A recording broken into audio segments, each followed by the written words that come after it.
13 années se sont écoulées depuis la disparition tragique de Laurent Désiré Kabila, alors président de la République démocratique du Congo.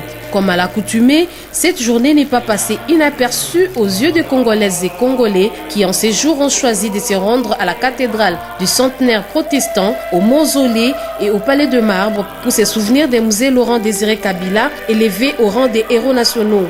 La journée a débuté par une célébration eucharistique à la cathédrale du centenaire protestant à laquelle ont pris part l'épouse du président Joseph Kabila, les présidents de 2 chambres, les autorités politico-administratives ainsi que le membre de la famille biologique du disparu. Dans son homélie du jour, l'évêque Marini Bodo est revenu sur la signification du mot souvenir. C'était une occasion pour lui d'inviter l'Assemblée à reconnaître les actes posés par Laurent Désiré Kabila qui a longtemps lutté pour le bien-être du peuple congolais. Il a par la même occasion invité le peuple de Dieu à maintenir la paix partout où qu'il se trouve.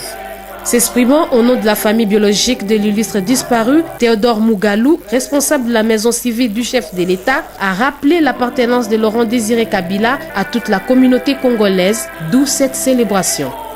Aujourd'hui, nous commémorons tous ensemble la famille et le peuple congolais, 13 ans depuis l'assassinat de M. Laurent Désiré Kabila, qui n'appartenait pas à sa famille. Dans la vie comme dans la vie, cet homme d'État avait placé l'intérêt de sa famille. Cet homme d'État avait placé l'intérêt de son pays et de son peuple au-dessus de son bonheur personnel, au-dessus de son bien-être, au-dessus de sa sécurité personnelle et même au détriment de sa propre famille. Pour Théodore Mugalou, cette 13e année est une occasion de donner au peuple congolais l'opportunité d'exprimer ses sentiments les plus profonds. La tâche qui nous incombe, c'est de donner aux autres membres de cette famille congolaise, le peuple congolais, la voie d'exprimer ses propres sentiments à travers les paroles dont nous avons donné lecture.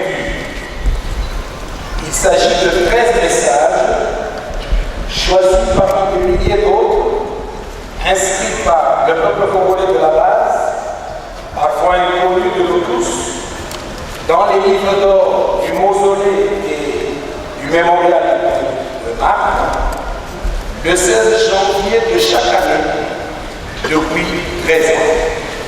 Ces messages sont sentimentalement profonds et émouvants, tant ils démontrent le sens élevé de compréhension, de réappropriation et d'incarnation de la lutte de M. Laurent Désiré Kabila. Après la cathédrale du centenaire protestant, c'était au tour du mausolée de recevoir tout ce qui avait de gerbes de fleurs à déposer pour cette occasion. Une manière pour eux d'exprimer leur attachement à la pensée des musées Laurent Désiré Kabila.